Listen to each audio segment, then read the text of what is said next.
नमस्कार, आदाब। हमारे विशेष विषम से सम में आपका स्वागत है। मैं हूं रिजवान अहमद सिद्दीकी। देश की राजधानी में सम विषम के साथ प्रदूषण की जंग की शुरुआत हो गई है, जिसे दिल्ली वालों ने दिल से अपनाया है। कुछ लोग कारपूल करके जाते दिखे तो कुछ लोगों ने वॉलंटियर की तरह सड़कों पर उतरकर दूसरों को पर्यावरण का संदेश दिया। पर्यावरण राजनीतिक से ज्यादा सामाजिक मुद्दा है। शायद दिल्ली के लोगों ने इसे अच्छी तरह से समझने की कोशिश की है, लेकिन छुट्टी के दिन रिहर्सल के तौर पर आजमाया गया ये फार्मूला आगे भी कामयाब होगा, इस पर सबकी निगाहें हैं। सोमवार को जब कामकाजी दिल्ली सड़कों पर होगी तो इस प्रयोग का क्या हश्र होगा? क्या सरकारें भी इस पर गंभीरता दिखाएंगी?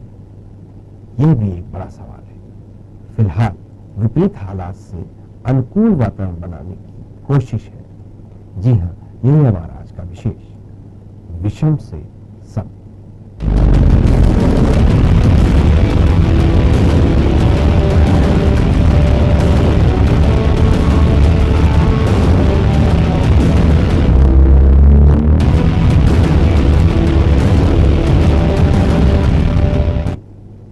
इससे पहले कि हम अपने मेहमानों से चर्चा करें, देखिए हमारी यह खास रिपोर्ट।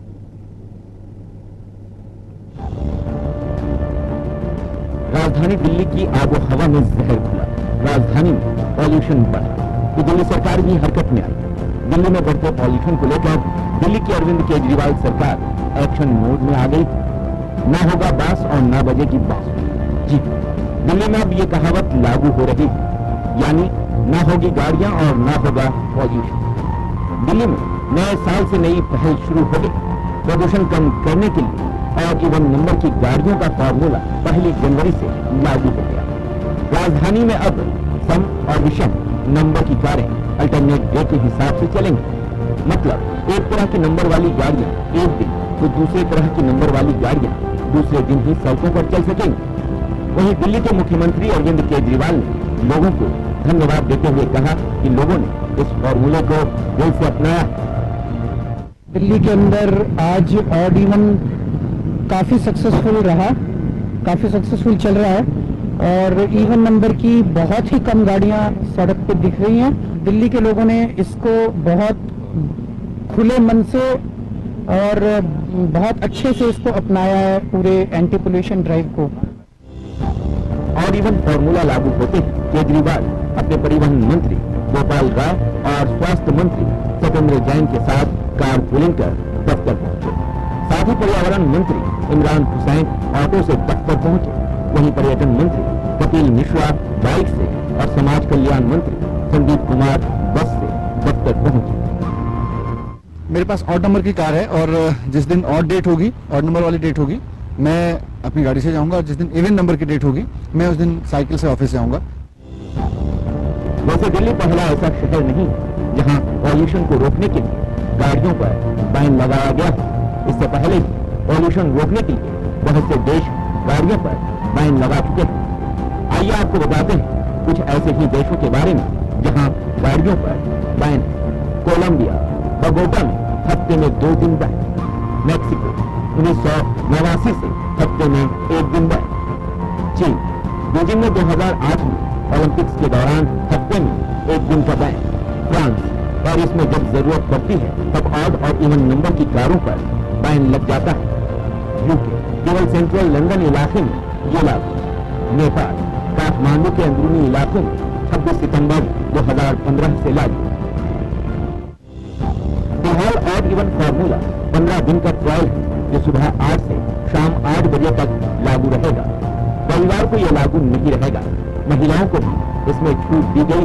अब ऐसे में बड़ा सवाल यह है कि दिल्ली सरकार का यह कदम पॉल्यूशन को किस हद तक रोकेगा, और अगर रोकेगा तो क्या सभी राज्यों में इस नियम को लागू करना चाहिए।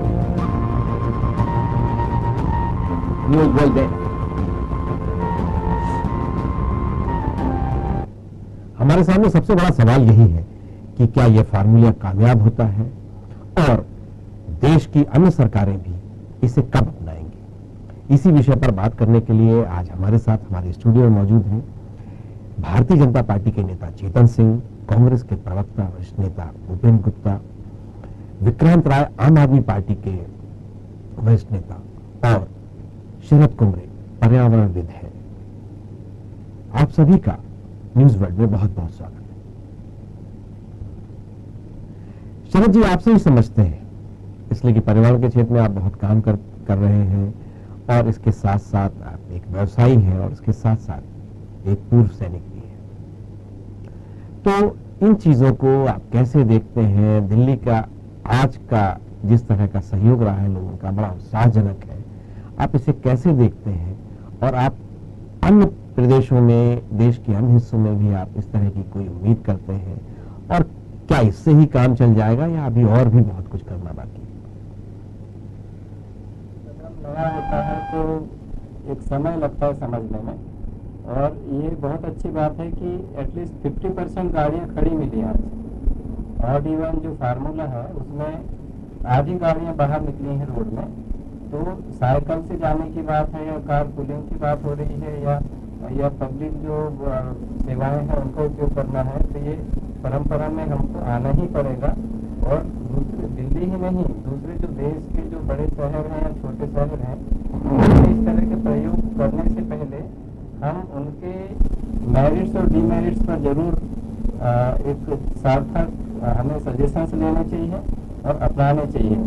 इसमें इवन दूसरे पार्टीज के जो लोग हैं उनको भी सहयोग करना चाहिए। विरोध की अपेक्षा उन्हें सजेशन देना चाहिए कि इसमें ये कमी है, इसको दूर किया जाए, क्योंकि ये सभी के लिए बहुत बड़ी चुनौती है पर्यावरण प्रदूषण जो है।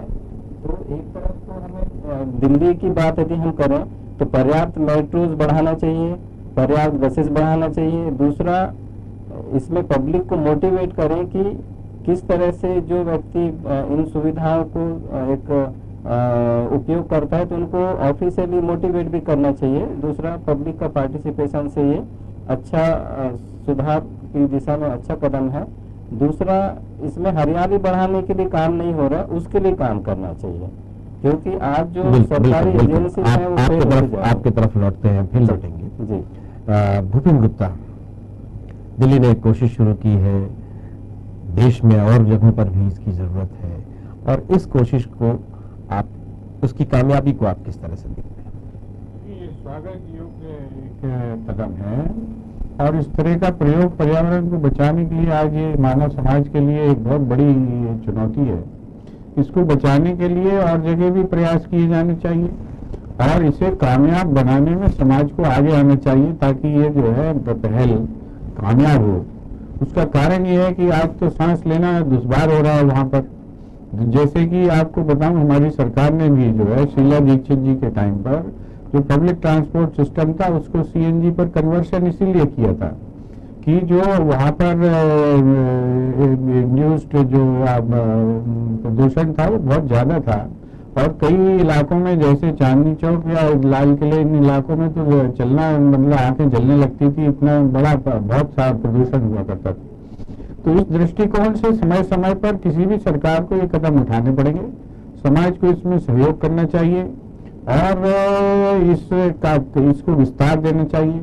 जैसा कुमरे जी ने कहा है, ये बहुत ठीक बात है कि पर्यावरण को बचाने के लिए जो जरूरी है, मतलब जैसे मैं कहूँ कि हमारी सरकार ने जब हमने CSR का जो सिद्धांत बनाया था, और CSR का अगर जो है ये सरकार ईमानदारी पूर्वक इम्प्लीमेंटेशन करवाती है तो उससे पर्यावरण के क्षेत्र में बहुत काम हो जाएगा और उसका जो है लाभ समाज को मिलेगा। लेकिन दुर्भाग्यपूर्ण स्थिति यह है कि CSR का जो कॉर्पोरेट पब्लिक सोशल रिस्पांसिबिलिटी है उसका अभी भरपूर जो है इम्प्लीमेंटेशन हो नहीं पा रहा है, और बड़े बड़े जो कॉर्पोरेट्स हैं ये जो है इससे बचने का रास्ता निकाल लेते हैं अपनी फर्जी NGO बनाकर या इसी तरह का कोई काम करके। तो इस दृष्टिकोण से ये चीज जो है, इसको सरकार को इसमें दोहरी रास्ता चलना चाहिए। एक तो CSR का परिपूर्ण रूप से जो है इम्प्लीमेंटेशन हो और सरकार उसको मॉनिटर करे, और दूसरी चीज ये कि इस तरह की जो मुहिम है इसमें और भी कोई अच्छी मुहिम चल सकती है या कोई और अच्छे रास्ते निकल सकते हैं, तो उन पर भी, जैसे क्या है कि अकेला ट्रांसपोर्टेशन का पॉल्यूशन ही देश के लिए से इसकी समस्या का हल नहीं होगा। ये पॉल्यूशन हमको जो है, जो इंडस्ट्री एग्जर्ट कर रही है और दीगर जगहों से जो पॉल्यूशन हो रहा है, जो रेडिएशन हो रहा है, हमें उस पर भी बहुत तेजी से ध्यान देना पड़ेगा, क्योंकि परिस्थितियां जो है अब वहां पर पहुंच रही हैं जो चेतावनी देने की परिस्थिति में आ चुकी है। जी जी, विक्रांत राय, श्रेय आपको ही जाता है, इसलिए कि एक शुरुआत आपने की है, और क्या योजना है आगे, किस तरह से इसकी सफलता पर आप क्या उम्मीदें करते हैं, और सवाल आपसे ही वही होगा कि देश के अन्य हिस्सों में भी इसकी कितनी जरूरत है। देखिए, यहाँ तक श्रेय की बात है तो श्रेय हमको नहीं जाता, वो दिल्ली की सारी जनता को जाता है, और दिल्ली की सारी जनता उसमें काफी सहयोग कर रही है। जैसे कि उसमें महिलाओं और बच्चों को छूट भी दी है, उसके बाद भी महिलाओं ने आगे आके उसमें सहयोग किया, तो उसके लिए दिल्ली की जनता को सबसे ज्यादा उसका रिस्पॉन्स देना चाहिए। और जिस तरीके से आज शुरुआत हुई है तो लगभग 10 लाख वाहन कम हुए हैं आज दिल्ली की सड़कों से, तो निश्चित रूप से प्रदूषण तो कम होगा ही, और आने वाले समय में और भी दूसरे शहरों में इसका प्रयोग किया जाना चाहिए। जैसे भूपेश जी ने बताया कि सिर्फ ट्रांसपोर्टिंग से कुछ नहीं होगा, और दूसरे सेक्टर्स में भी इस पर रोक लगनी चाहिए।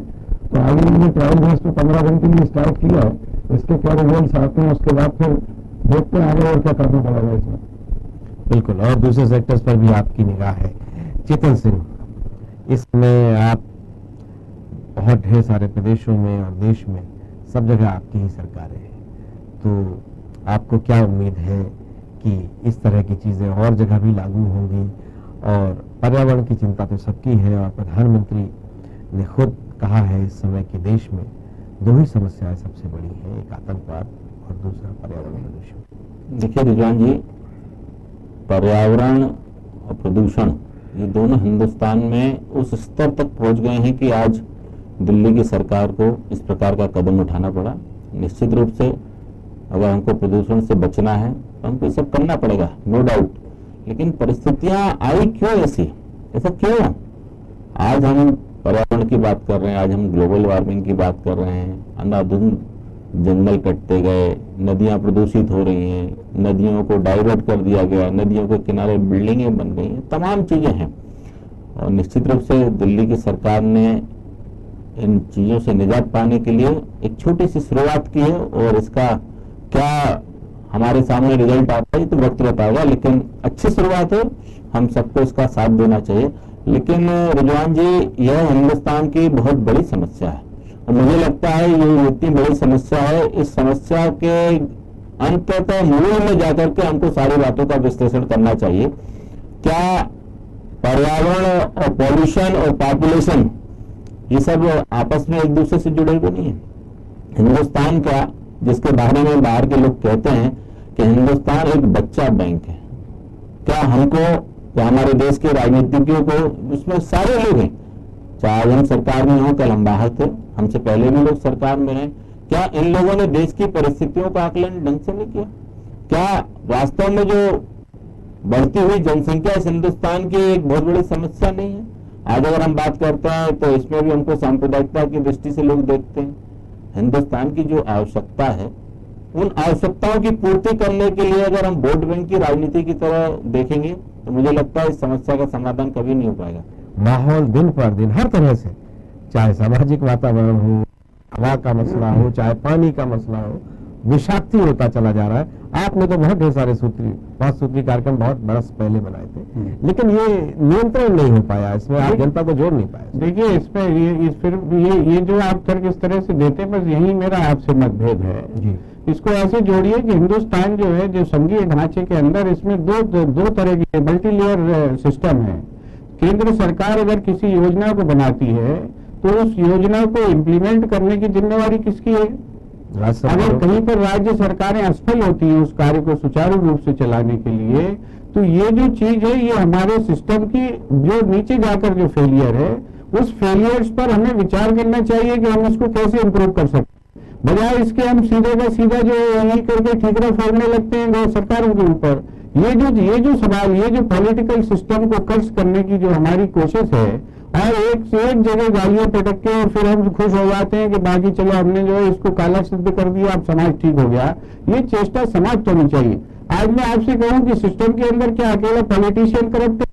आज ये केजरीवाल जी भी जो बात करते हैं वो भी अधूरी बात है। क्या ब्यूरोक्रेसी करप्ट नहीं है? क्या पत्रकारिता करप्ट नहीं है? क्या हमारी जुडिशरी में भी ये सब हालात नहीं पहुंच गए? अब समूचा समाज जब करप्शन डिके हो रहा है, जब इरोजन हो रहा है पूरे समाज में, तो उसमें सारे हमारे मूल्य, नैतिक मूल्यों का भी इरोजन हो रहा है। और जब नैतिक मूल्यों का इरोजन हो रहा है तो लूटपाट मची हुई है। मैं आपसे कहूं कि आज मध्य प्रदेश की तो जीवन रेखा है नर्मदा। आज नर्मदा जी के जो हालात हैं इस पर कौन सरकार चेतन है? मैं आपसे कहूं कि मध्य प्रदेश में 2 मुख्यमंत्री में, इसमें अब बोलूंगा और इसमें मुझे बोलने में कोई झिझक नहीं, 2 मुख्यमंत्री, एक श्यामाचरण शुक्ला और दूसरे जो है सकलेचा, ये 2 लोगों ने विशेष रुचि ली उस काम में। आज मध्य उसको बचाने की जरूरत है, उसको साथ खड़े होने की जरूरत है। और आज प्लांटेशन की जो परिस्थितियां हैं, चेतन जी मैं आपको बताना चाहूं कि आपकी सरकार ने अभी ताजा एक डिसीजन लिया है, इसको आप जरा जो है देखिएगा। और उस ताजे डिसीजन में के बाद 22 करोड़ के पेड़ कट चुके हैं। और वो डिसीजन ये है कि उन्होंने एक जो है निम्न कोटि के जंगलों की परिभाषा बनाई है कि इनको काटा जा सकता है, उसमें बड़ के पेड़ काटे जा सकते हैं, उसमें पीपल काटा जा सकता है। और हमारे वन विभाग ने इसमें कलाकारियां दिखा दी, आपको आर्डर निकलते सही। आप जरा देखें तो इसको क्या ये मल्टी लेयर सिस्टम है। अब इसको हमें मॉनिटर करना है। मॉनिटर कौन करेगा? आवाज ही नहीं उठती। अभी मैं कहूंगा कि इनकी गलती हो गई है तो ये इसके बचाव में लग जाएंगे। ये ब्यूरोक्रेसी कर रही है, इस करप्शन में ब्यूरोक्रेसी ये डाकाजानी कर रही है, लेकिन ये बचाव में ऐसे लग जाएंगे कि इनकी सरकार का बचाव नहीं कर रही। चलिए बारे में सवाल करते हैं। इस चक्कर से ये प्रॉब्लम है। आज आबादी हमारी समस्या है और आबादी को नियंत्रित करने के लिए भी जो भी उपयोगी कारगर कदम हो सकते हैं उसको उठाना चाहिए। ये तो हमने भी उठाए थे और हमने समाज से समर्थन मांगा था। आज की सरकारें अगर इस कदम को उठाती हैं तो उठाइए, आप समाज समर्थन करेगा। बिल्कुल बिल्कुल। विक्रांत राय, आपने भी सुना सारे लोगों की बातें। सरकार आपकी एक ही जगह है, दिल्ली प्रदेश में ही है, लेकिन अन्य प्रदेशों में, देश के अन्य हिस्सों में किस तरह का अभियान, आप भी कुछ अभियान चलाने वाले हैं या फिर दिल्ली में ही करके इसको आप गतिशील करेंगे? नहीं, इस तरीके के अभियान देश के विभिन्न हिस्सों में भी चलाए जाएंगे और दिल्ली में भी ये शुरुआत की है। और जैसा कि अभी भूपेश जी ने और चेतन जी ने बोला और कि इसका समर्थन करते हैं, तो ये एक अच्छा कदम है और इसमें सबको सहभागी होकर और इस काम को आगे बढ़ाना चाहिए। जी, सबसे सहयोग की अपेक्षा करते हैं आप। कैसा सहयोग मिल रहा है आप लोगों को? दिल्ली में कैसा सहयोग मिल रहा है? दिल्ली में तो सहयोग मिल ही रहा है जी, जनता को सहयोग कभी नहीं है। केंद्र सरकार का सहयोग मिल रहा है कुछ? अब अभी इस बारे में मुझे ज्यादा जानकारी नहीं है आज ज्यादा जानकारी नहीं है आपको। चलिए अगली बार फिर आप जब जानकारी के साथ होंगे तो इससे फिर पूछेंगे आपसे। कुंद्रा जी, मैं आपके तरफ, शरद कुंद्रा जी, फिर आपकी तरफ आ रहा हूँ। पर्यावरण के प्रदूषण की जिम्मेदार ऐसी कौन कौन सी चीजें हैं, या हमारी परंपराएं हैं, या आबादी जो है वो भी, उसमें भी बहुत सी ऐसी चीजें हैं, उसको बहुत संक्षिप्त में मैं आपसे जानना चाहता हूँ। देखिए, हमारे जो दिनचर्या में ही पर्यावरण है और उसका हमको फॉलो करना चाहिए, चाहे वो हिंदू धर्म हो या मुस्लिम हो या सिख हो या ईसाई हो। सभी धर्मों में मानवता को बचाने की बात कही गई है और मानवता तब बच सकती है तब हर व्यक्ति अपनी जिम्मेदारी से पर्यावरण की सुरक्षा को ध्यान रखेगा, क्योंकि जो दूसरे जीव भी जो है प्रभावित होते हैं उससे। तो एक सार यही है कि हम सब अपने अपने स्तर पर, हम अपने जाति, धर्म, संप्रदाय और राजनीतिक प्रतिद्वंद्विता को छोड़ के हम पर्यावरण को बचाने के लिए एकजुट हो जाएं। और बहुत अच्छी बात है कि आज जो साथी बैठे हैं इन्होंने सभी पर्यावरण को बचाने के लिए एक समान रूप से चिंता की। जी जी, बिल्कुल बिल्कुल। और राजनीतिक लोग हैं तो थोड़ा थोड़ा राजनीति तो आएगी। हाँ, पर ये है कि उन्हें, पर यहाँ के जो साथी हैं उन्होंने सकारात्मकता दिखाई, वो अच्छी बात है। जी जी, क्योंकि लोगों पर भी निर्भर करता है कि जो लोग बैठे हैं साथ में, ये लोग पॉजिटिव हैं, मैं उनको बधाई देना चाहूंगा। और यही अपेक्षा है कि हम कम से कम मध्य प्रदेश को हम ग्रीन और क्लीन बनाएं। आज यहाँ हम लोग ये संकल्प ले सकते हैं। जी, चेतन सिंह जी, आपसे अंतिम प्रतिक्रिया में चाहूंगा इस पूरे मामले पर कि कुछ ठोस कदम उठाने पड़ेंगे, कुछ नियत साफ करनी पड़ेगी और कुछ ऐसे नियम बनाने पड़ेंगे जिससे पर्यावरण जो है उसको बचाया जा सके, इसलिए कि ये आने वाला कल अगर यही हाल रहे तो बहुत भयानक होगा। देखिए रिजवान जी, 2-3 बातें हैं। एक तो जो मध्य प्रदेश स्वच्छ बने, कुंबले साहब बहुत अच्छी बात कह रहे हैं और मुझे लगता है कि हमारी केंद्र और राज्य की दोनों सरकारें इस बारे में बहुत पॉजिटिव सोच के साथ इस दिशा में प्रयास कर रही हैं। और जहां तक मां नर्मदा का सवाल है, 4000 करोड़ रुपए के बजट का प्रावधान अगले वित्तीय वर्ष में मां नर्मदा की सफाई के लिए करें। हमारे मध्य प्रदेश की जीवन रेखा है मां नर्मदा, और माँ की रक्षा अगर उसके बेटे नहीं करेंगे तो निश्चित रूप से माँ के साथ ये बहुत बड़ा अन्याय होगा। जहाँ तक पर्यावरण संरक्षण, और भूपेंद्र जी भी जो कह रहे थे कि हमने 5 सूत्रीय एजेंडे को लेकर के हम आगे बढ़े थे, मैं उस समय तो मैं शायद पैदा भी नहीं हुआ था 1975 की जो आप घटना बता रहे हैं। तो भूपेंद्र जी, अगर आपने देश हित में अगर कोई अच्छा काम लिया भी था, ठीक है, एक बार आपकी सरकार नहीं है, उसके बाद आपकी सरकार लगातार आई, निरंतर आपकी सरकार है, इसका मतलब देश की जनता ने आपको देर से समझे, लेकिन आपको समझे, आपको समर्थन दिया। 20 करोड़ आबादी कम है। मैं वही कह रहा हूँ, मैं भूपेंद्र जी मैं उसी पर आ रहा हूँ।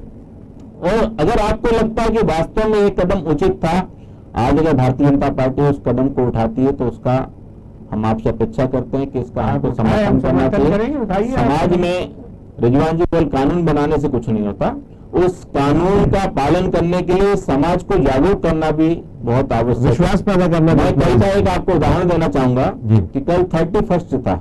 मैं बहुत पिछले क्षेत्र में रहता हूँ, रेलवे स्टेशन चांदबाड़ मेन क्षेत्र में, और मैंने देखा है, वर्षों से मैं देख रहा हूँ कि 31 कैसे मनता था। और कल का भी 31 मैंने देखा है कि 100 लोग केक के डिब्बे रखे थे, मुश्किल से 2-2, 3-3, 4-4 बिके, कोई डीजे नहीं, कोई ढोल नहीं, कोई इस तरह का नहीं। तो मुझे लगता है कि अगर हम समाज में जागरूकता लाएं। जी, आपने क्रांतिकारी परिवर्तन नहीं, हमने नहीं, समाज ने किया। आपने देखा, ये मैं कह रहा हूं। हाँ, आप साक्षी बने। बिल्कुल, हम उसके साक्षी बने। और मेरे को सच कह रहा हूँ, बहुत अच्छा लगा जब लोगों को इस तरह का शोरगुल नहीं हुआ, लोगों को कहीं सोने में नहीं आया, और लोगों ने अच्छे से सेलिब्रेट भी किया होगा अपने अपने घरों में। लेकिन जो फोड़ता होती थी, उसको नाच होता था डीजे के साउंड कितना होगा इसकी कोई परिभाषा नहीं थी, कोई लिमिट देखो। चेतन जी, मुझे लगता है समाज और हम लोग अगर जागृत होकर के किसी वक्त की कमी है। भूपेंद्र गुप्ता, आपसे एक सवाल चेतन जी ने किया था, आप समर्थन करेंगे, शायद ये नसबंदी अभियान की बात कर रहे थे, तो आप क्या कहेंगे इस पर? जल्दी से बता दीजिए मुझे, फिर हम कर देखिए, मान्य कानूनों के अंतर्गत जो भी कदम उठाए जाएंगे इसको रोकने के लिए, तो ये समाज के हित में हम उसका समर्थन करेंगे, लेकिन उसका प्रारूप सामने आएगा तब उस पर चर्चा की जाएगी। जी बिल्कुल। भूपेंद्र गुप्ता आप हमारे साथ जुड़े, चेतन सिंह आप हमारे साथ जुड़े, विक्रांत राय आप हमारे साथ जुड़े, और शरद कुमरे आप हमारे साथ जुड़े, आपका बहुत बहुत धन्यवाद। तो दिल्ली वालों ने तो दिल से अपनाया है ये ऑड और इवन नंबरों की गाड़ियों का प्रचलन। अब सोमवार को देखना है कि किस तरह से वो इसे आगे बढ़ाते हैं।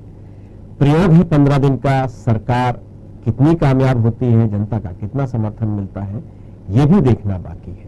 लेकिन इतना तो तय है कि माहौल विषाक्त हो रहा है, चाहे वो पर्यावरण हो या कुछ और, इसे जल्द से जल्द ठीक करना होगा। परिस्थितियां विषम हैं और हमें हालात अनुकूल बनाने हैं, इसलिए सम की तरफ बढ़ना ही पड़ेगा। हमारे कार्यक्रम में बस इतना ही। न्यूज वर्ल्ड में खबरों का सिलसिला जारी रहेगा। कल हम फिर मिलेंगे एक नए मुद्दे के साथ। तब तक मुझे दीजिए इजाजत।